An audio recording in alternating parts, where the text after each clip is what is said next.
Welcome to the true end of the outdoor grow. These are the last two Gorilla Zoaps.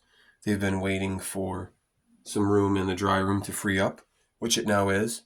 This is number one, and its terpene profile is like a fruity GMO, berries and garlic, and it is absolutely amazing. I'm in love with it. I hope it carries that through into the dry because this could potentially be the best one. The bud structure leaves something to be desired, but it's also in a 2-gallon container, so maybe that has something to do with it. If I were to put this in a 15-gallon container, I'm sure those buds would be bigger than my arm. So this is number one, and I'll show you number 6. Number 6 is much more visually impressive than number 1. The terpene profile isn't quite as loud. This is like berries with garlic. The number 1 is garlic with berries, if that makes sense. The berries are more dominant in this one. And she is Barbie pink. I'm not even exaggerating. She is pink on the inside. It looks purple, but it's a bright neon pink. This was a pollen chuck. It was the first outcross I ever did. I thought, well, we'll just cross this one GG4 male that I have to this Zoap cut that I've never seen flower. And this is the result. Just some absolutely heinous purple flowers. I'm sorry, I'm shaking this thing all over the place. I'm going to up the exposure here. I have to turn it down because it's so frosty, it just overexposes. So I will be releasing seeds in about a year or two for anyone that's curious.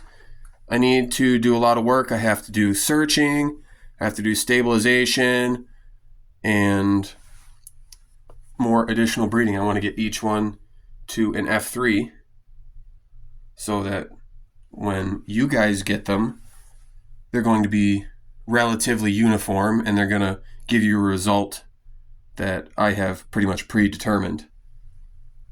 I don't want to send out an untested pack of seeds because that could affect my credibility. Maybe there was a trait that I didn't see from the parent plant and it comes out in the offspring and just utterly ruins their smoke or something.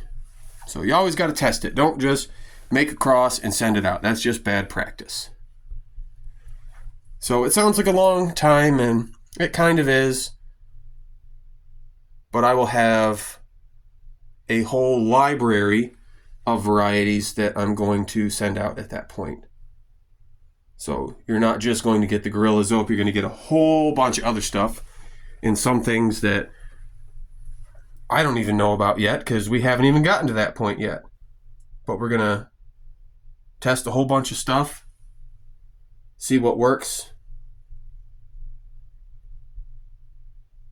and keep breeding it, making it better. Everybody likes to keep a cut and say, oh, this is my winning cut. Cool. Breed it, make it better. Every time you make a new variety, I shouldn't say every time, but at least in my experience so far, every time I make a new variety, there's at least one of them in there that is just crazy. It's unlike anything I've ever seen, and this is an example.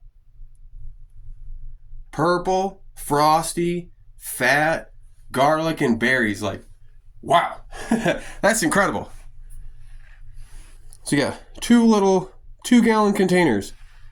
It's probably only about 2 ounces on each plant, if I had to guess. I'm over the moon with how well this turned out. So keep an eye out. I will release seeds soon, and I'll let you know when we get closer to that. But for now, just enjoy some nice flowers. I do want to get a new camera soon when I have funds in the budget. I want to make the jump to 4K. I'd like to have a nice studio. We're just in front of my grow tent right now because that's the best way to show the flowers. They show up really well on a black background. And I want to get those really nice Eric nug shots, if you know what I mean. So that's coming. You're watching the baby steps, the very beginning of my business starting. So bear with me, things will be a little rough.